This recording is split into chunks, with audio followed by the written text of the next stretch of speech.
Okay. Uh, when I'm working on these swords, a lot of times I'll get to a point where I'm kind of bored with this part of it, and the cleaning the cross guard now is just going to give it a break for a while. So what I've started to do is I'm basically starting to rough up, rough grind the pommel. Okay. Normally, most sword cutlers and stuff actually have metal lathes, and that allows them to actually use the big tool, basically just like a wood lathe that actually will cut in the steel and shape it. I don't possess a metal lathe, so this is actually a technique that I've worked on for forever, since the 80s. I've been working on in order to make these pommels. It requires a lot of eye.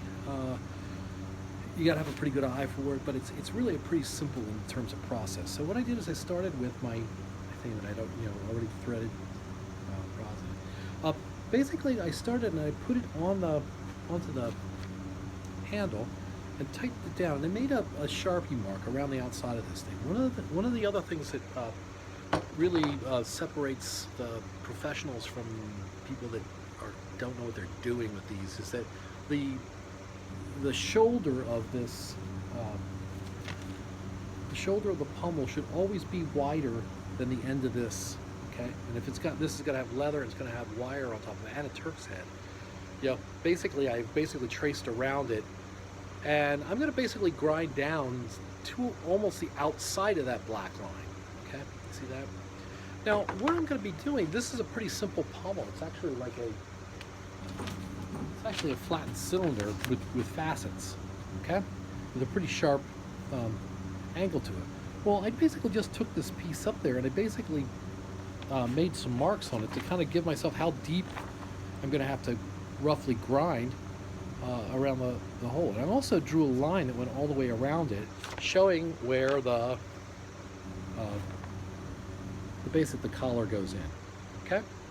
That's going to go in pretty deep. That probably drew that a little bit narrow because there wouldn't be too much. There's not a lot of room in there for the tang to pass through, so it'll probably end up being a little thicker than that. But I got basically the dimensions for the collar, and I got the dimensions for the rest of it. Now what I've done is I've basically worked in 90 degrees. Basically I made my mark here and I ground flat this way, and I've also ground in this way. So I start to get the flat edge of the pommel and the beginnings of my collar together. So I'm going to do that. I did that on one side, and this is just using the grinding wheel on my 4.5-inch grinder.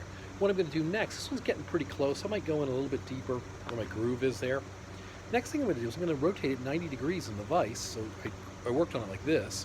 I'm going to rotate it 90 degrees in the vise like that, and I'm going to do the same thing again.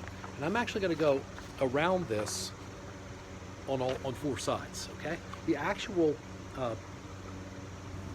pommel in this thing is actually an octagon. So what I'm going to do after that's all done is I'm basically going to go back in and do at the 45s. I'm working on the 45s, but I'll do the 4 sides and I'll come back and show you how that turns out.